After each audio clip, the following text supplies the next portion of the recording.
So, hi everyone, namaste and good evening. Welcome to my short revision series for CA Foundation Accounts June 2023 attempt. आज अपन बात करने वाले laser के बारे में। अभी अपना अकाउंटिंग प्रोसेस का रिवीजन चल रहा था और पिछले वीडियो में अपन ने जर्नल रिवाइज किया था। उसके पहले थ्योरेटिकल पार्ट रिवाइज हो चुका है। दोनों वीडियोस जिस प्लेलिस्ट में लिंक्ड है वो आपको ऊपर आई बटन में मिल जाएगी। और चलिए विदाउट वेस्टिंग एनी टाइम अपन लेजर स्टार्ट करते हैं। सबसे पहले अकाउंटिंग प्रोसेस कल बात हुई थी कि अकाउंटिंग अकाउंटिंग क्या है। Accounting is an art and science of three things: record, classify and summarise. Recording होती है जर्नल में, क्लासीफाई होता है लेजर में, और समराइज कहाँ होता है? समराइज तीन जगह पे होता है। सबसे पहले आप ट्रायल बैलेंस बनाते हो, उसके बाद पीएल, फिर बैलेंस शीट। ये तीनों आपकी क्या है? समरी है। मतलब समरी मतलब लास्ट में आप देखोगे और उससे क्या होगा आपका कि एक पेज में आपको समझ में आ रहा होगा कि पूरे साल भर में बिजनेस ने किया क्या है। ठीक है जी। तो क्लासिफिकेशन जो लेजर में हमको करना पड़ता है, जैसे सपोज अपन पहले का नोट उठा के देखते हैं एक बार अपन ने क्या एंट्रीज पास की होंगी। ये एंट्रीज कल डिस्कस हुई थी इसके प्रीवियस रिवीजन वीडियोस के अंदर। बेसिक से शुरू करते हैं। ठीक। तो लेजर जो प्रिपेयर होगा, लेजर वो जर्नल से प्रिपेयर होता है। ठीक है जी। तो journal is the first step, फिर वहां से सेकंड स्टेप में लेजर बनते हैं। ठीक है। अब ये लेजर कैसे बनते हैं देखते हैं एक बार। ये जो एंट्री पास की थी उसके दो एस्पेक्ट्स थे, एक डेबिट एक क्रेडिट। ठीक है। तो दो अकाउंट को इम्पैक्ट कर रहा है। पहला है आपका कैश अकाउंट, दूसरा है कैपिटल अकाउंट। ठीक है जी। तो कैश अकाउंट जो है ना, कोई भी लेजर टी फॉर्मेट अकाउंट होता है। उसमें डेट पर्टिकुलर्स अमाउंट फॉर्मेट रहेगा, date particulars amount, date particulars amount, ऊपर में डेबिट क्रेडिट, यहाँ पे भी डेबिट, यहाँ पे भी क्रेडिट। तो इसकी पोस्टिंग, जैसे जर्नल से जो एंट्री ट्रांसफर करते हैं लेजर में, उसको बोला जाता है पोस्टिंग। शब्द बोला जाता है पोस्टिंग। उस प्रोसेस का नाम क्या है? पोस्टिंग। ठीक है जी। तो जर्नल से जो आइटम लेजर में जा रही है उस प्रोसेस को बोला जाता है पोस्टिंग। ठीक है। तो अब एंट्री को देखिएगा। एंट्री के अंदर सबसे पहले कैश अकाउंट क्या हुआ है सर? डेबिट हुआ है। तो कैश अकाउंट के डेबिट साइड में डाल दीजिए टू कैपिटल, कुछ भी हो से 1,00,000 रुपए। ठीक। फिर उसी एंट्री में कैपिटल अकाउंट को आपने क्या किया है? क्रेडिट किया है। तो कैपिटल अकाउंट के क्रेडिट साइड में डालेगा बाय कैश 1,00,000। ये होती है लेजर की पोस्टिंग। ऐसे कर करके आप जितनी भी एंट्रीज है इसका पोस्टिंग करते हो। अब आजकल जो अकाउंटिंग सॉफ्टवेयर यूज होते हैं बिजनेस के अंदर, कोई मैनुअली अकाउंटिंग नहीं करता। बहुत कम लोग हैं जो मैनुअली अकाउंटिंग करते होंगे, बट अदरवाइज अकाउंट्स के अंदर क्या होता है कि कंप्यूटर बेस्ड जितने भी सॉफ्टवेयर हैं वो यूज किए जाते हैं। तो उसमें जैसे ही आप जर्नल पास करते हो ऑटोमेटिकली उसकी पोस्टिंग कंप्यूटर करके देता है। वो मैनुअल वर्क खुद नहीं करना पड़ता अपने को। ठीक है जी। तो वो मैनुअल वर्क खुद नहीं करना पड़ता, तो उसमें ऑटोमेटेड हो जाता है। बट बुक वाइज आपको समझना जरूरी है। और जर्नल और लेजर जितना आपके गिव और जर्नल और लेजर जितना भी आपके ग्रिप में होगा ना, आपकी बाकी सारी चीजें उससे और इम्प्रूव हो सकती हैं। ठीक है। तो जब आप इंटर लेवल पे जाओगे, जब आप फाइनल लेवल पे जाओगे, तो जितने भी टॉपिक्स आप पढ़ोगे, आपकी जर्नल की और लेजर की ग्रिप इज मोस्ट इंपॉर्टेंट। ठीक है जी। ठीक है। नेक्स्ट आते हैं वापस लेजर पे।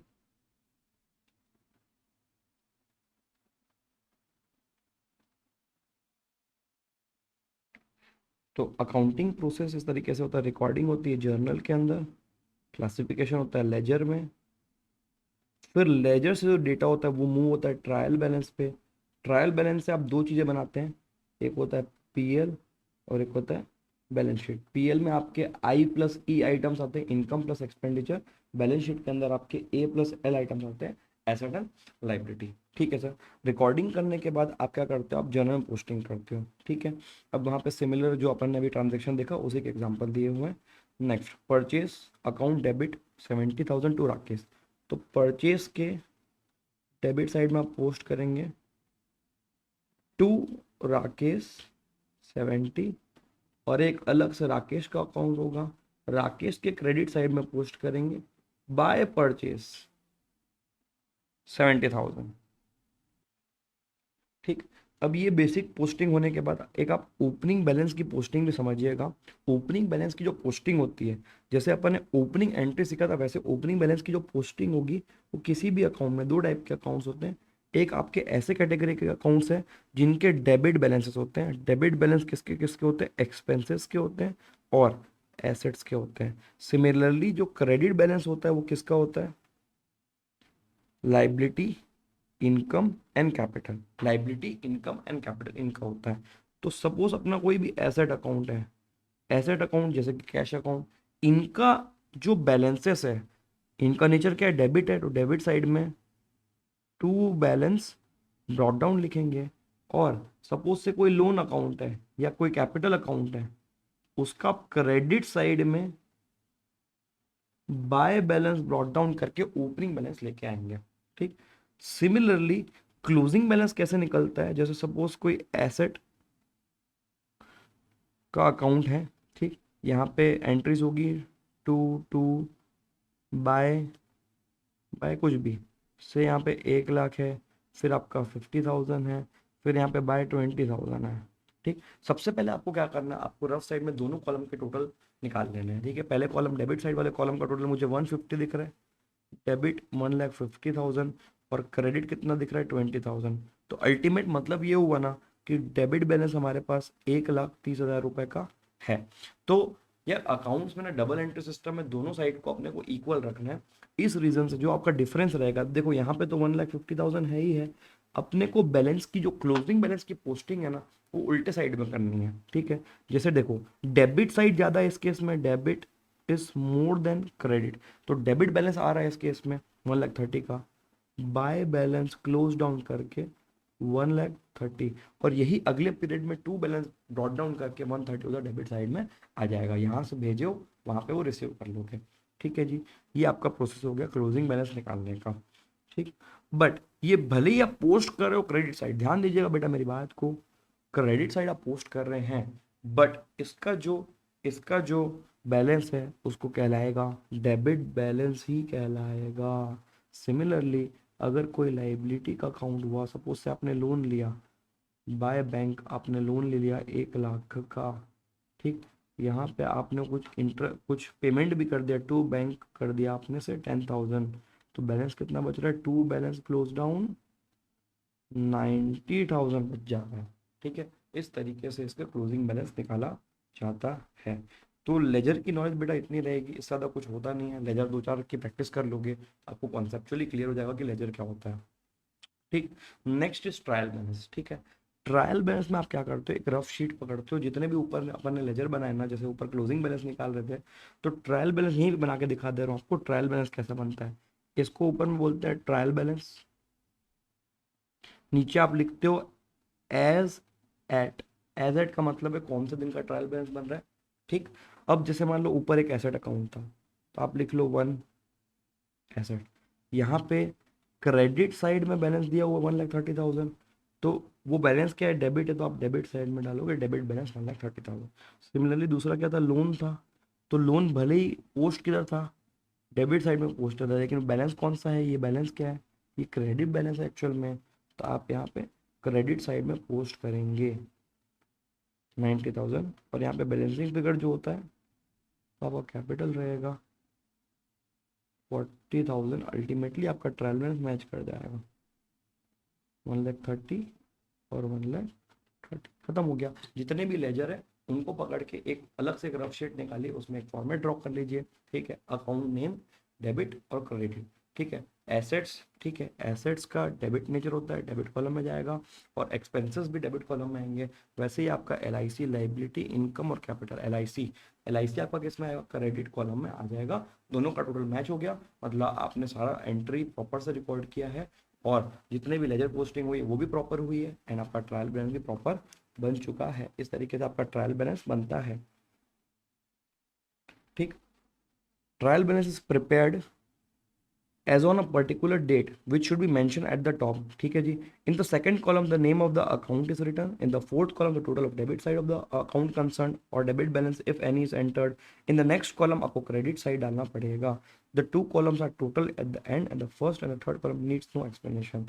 Okay जी, ठीक, अब इसमें एक फॉर्मेट दिया हुआ है आपको लेजर का, इससे अगर अपने को ट्रायल बनाना पड़ेगा तो अपन क्या करेंगे, नीचे में एक ट्रायल बना लेते हैं। चलिए फटाफट से, जिसकी भी बुक्स हो उसका नाम लिख दीजिए ऊपर, इन दी बुक्स ऑफ डैश। ठीक है जी, इसकी बुक्स है। अब इसके अंदर लिखो ऊपर में ट्रायल बैलेंस, फिर ये किस दिन का बना रहे हो आप वो लिख दो एज एट, जिस भी दिन का आप बना रहे होगे वो आप लिख दीजिए एज एट। वे जनरली तो 31 मार्च के दिन बनता है जनरली, 2023 पकड़ लीजिए, बट आप किसी भी दिन बना सकते हैं, आपको कोई मना नहीं है, आपका बिजनेस है, आपकी मर्जी रहेगी। ऐसा एक फॉर्मेट ड्रॉ कर लीजिए, सिंपल। ठीक है जी, तो फर्स्ट सबसे पहला जो अकाउंट था उसको पकड़ते हैं, कैश अकाउंट। ठीक है, कैश अकाउंट, देखो बैलेंस लिखा, मैं फिर से बोल रहा हूँ, ये क्रेडिट साइड में बैलेंस लिखा है, लेकिन ये है कौन सा बैलेंस, ये डेबिट बैलेंस है, ध्यान दीजिएगा इस चीज़ को, एकदम ध्यान देना यहाँ पे। ठीक है, 7500 कैश अकाउंट, 7500 आ जाओ वापस, cash account, debit amount, credit amount, 7500 dash. Second, furniture account, balance किस साइड है, क्रेडिट साइड, मतलब कौन सा बैलेंस है बेटा, डेबिट बैलेंस 3000, ओके जी। सेकेंड इज फर्नीचर अकाउंट, इसका भी debit balance 3000। Third, salaries account, इसका भी किस साइड आ रहा है, क्रेडिट साइड, मतलब कौन सा है, debit, 2500, salaries. Wow, very easy. Fourth, Shyam account, अब श्याम क्या है वो देख के डिसाइड करते हैं। देखो श्याम के अकाउंट में लिखा नहीं है कि डेटर है क्रेडिटर है, तो श्याम का बैलेंस देखो किस साइड है, बैलेंस आपके डेबिट साइड में है, मतलब ये कौन सा बैलेंस है, ये क्रेडिट बैलेंस है, तो ये क्रेडिटर हो गया। कितना है वो भी देख लो, 3500। श्याम ब्रैकेट में क्रेडिटर 3500, ऐसे कर करके आप हर एक चीज की एंट्रीज का खाली बैलेंस लेके आओगे। ट्रायल बैलेंस, देखो हेडिंग क्या है बेटा, ट्रायल बैलेंस, मतलब वहां से बैलेंस उठा रहे हो लेजर से, सिर्फ यहाँ पे बैलेंस डाल दे रहे हो, ओनली एंड ओनली बैलेंस आप यहाँ पे डालेंगे। ठीक है, before preparation of PL account and balance sheet ये वाला स्टेप आता है। ठीक है जी, ऐसे करके आप सारे अकाउंट का यहाँ पे डालोगे, और लास्ट में जो आपका टोटल आएगा इन दोनों कॉलम का, it should match, it should match this your trial balance बेटा। ठीक है, इस तरीके से ट्रायल बैलेंस बनता है। तो दो, मैं अंडरस्टैंड करता हूँ इस चीज़ को कि अकाउंटिंग प्रोसेस के अंदर क्या क्या था, journal, second ledger, third trial balance. फिर इसके अंदर अलग से एक साइड आता है, वो भी डिस्कस करूंगा। ट्रायल बैलेंस से आपकी दो चीज़ें बनती हैं, पीएल और बैलेंस शीट, इसको क्या बोलते हैं, फाइनल अकाउंट्स बोलते हैं। ये फाइनल अकाउंट टॉपिक तो अलग से है ही है। तो सर ये आपने इतना बेसिक क्यों एक्सप्लेन किया है बेटा, इसके बाद ना इस टॉपिक में एक पार्ट है रेक्टिफिकेशन ऑफ एरर का, रेक्टिफिकेशन ऑफ एरर का पार्ट है।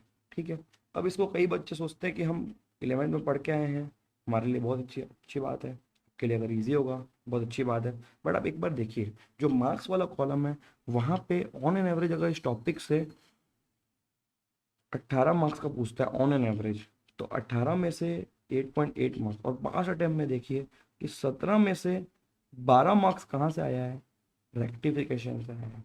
भैया आपको लगेगा कि रेक्टिफिकेशन एक टॉपिक है, बट जब तक आप जर्नल नहीं सीखते, जब तक आप लेजर नहीं सीखते, जब तक आप ट्रायल बैलेंस नहीं सीखते, इन तीनों की नॉलेज के बिना अगर आप रेक्टिफिकेशन को रट्टा मारते हैं तो आपसे 99% चांस है कि गलत बने, क्योंकि ना देखो आपको क्या लगता है कि जो आप क्वेश्चन बुक में पढ़ रहे हो वही फंसेगा, नहीं भाई, उस क्वेश्चन को फंसाएगी भी ना इंस्टीट्यूट, तो वहां पर हो सकता है कि एक शब्द घुमा दे, और एक शब्द के घूमने से आपकी बैंड बच जाएगी। तो इससे बेटर ये है ना कि भैया हम बेसिक्स पहले सीख लें, बेसिक स्ट्रॉन्ग कर लें, फिर अपन रेक्टिफिकेशन पे जाएं, तो रेक्टिफिकेशन पूरा जिंदगी भर के लिए हमारे दिमाग में बैठ जाए तो मजा आ जाए। और भाई खुद सोचो, अपने आप को बहुत दुर्म समझोगे जब आप इंटर पास कर लोगे ना, और पता चलेगा बाद में कोई आपको चेक कर रहा है तो आपका रेक्टिफिकेशन नहीं बन रहा है, तो फिर क्या मतलब है। और भैया एज अ सी हमारा काम एंट्री पास करना नहीं रहेगा, मेजरली हमारा काम रेक्टिफिकेशन करना रहेगा, most important topic. Rectification, but उसके लिए पहले सही चीज क्या है वो पता हो, फिर आप गलत चीज को सुधारोगे, तब जाके आपका रेक्टिफिकेशन बनेगा, और रेक्टिफिकेशन को अपन अलग से एक टॉपिक में कवर करेंगे। तो इसीलिए मैंने इस टॉपिक को थोड़ा डिटेल में गया कि सो दैट अगर कोई भी बच्चा है जिसका कॉन्सेप्चुअल क्लैरिटी नहीं है वो प्रॉपर से समझ पाए चीज़ों को। Okay sir, thank you. अब जो दूसरा वाला एक पार्ट बच रहा था उसका डिस्कशन कर लेते हैं। ठीक, अब देखो, बुक्स ना इंसान दो टाइप की रखता है बुक्स।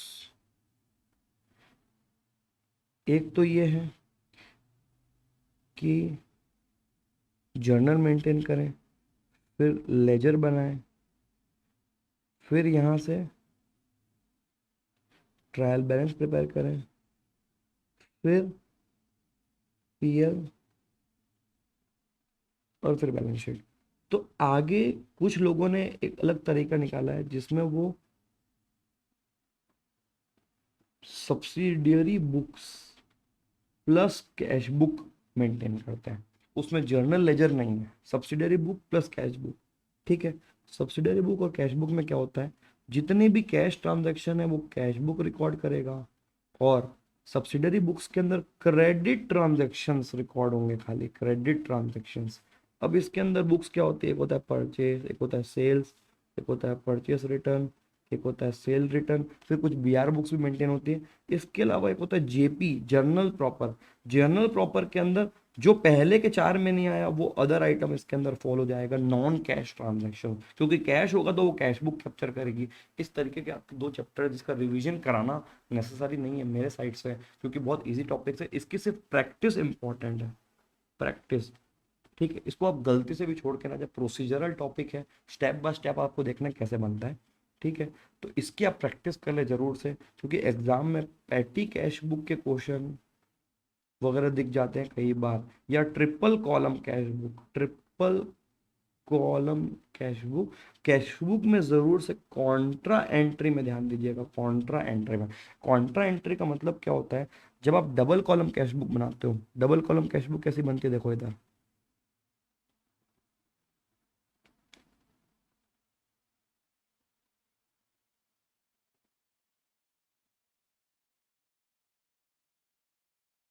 ठीक, ये आपकी कैश बुक है विद डबल कॉलम। दोनों कॉलम कौन से हैं, कैश और बैंक, कैश और बैंक, ये दोनों कॉलम्स हैं। ठीक है जी, तो कैश और बैंक के कॉलम्स है इसके अंदर। अब कॉन्ट्रा एंट्री का मतलब ये होगा ऐसी एंट्री जिसमें इसी के दोनों अकाउंट से एक जगह से निकल रहा होगा और एक जगह जा रहा होगा। For example cash withdrawn,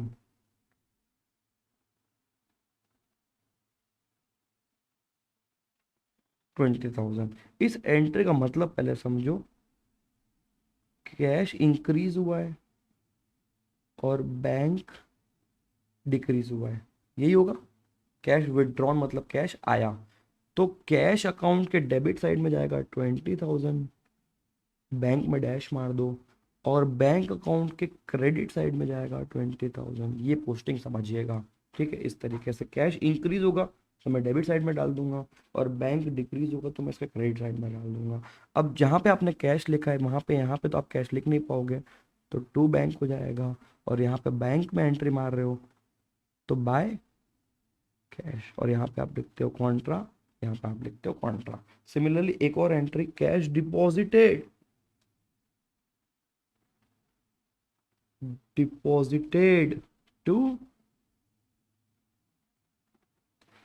bank, cash deposited to bank. तो इस बार क्या हो रहा है, बैंक इंक्रीज हो रहा है और कैश डिक्रीज हो रहा है से 50,000 से, तो बैंक में डेबिट साइड डाल दो, ये रहा डेबिट साइड बैंक का, और कैश में क्रेडिट साइड डाल दो 50,000, तो यहाँ पे बाय बैंक, और यहाँ पे to cash, again contra, again Contra.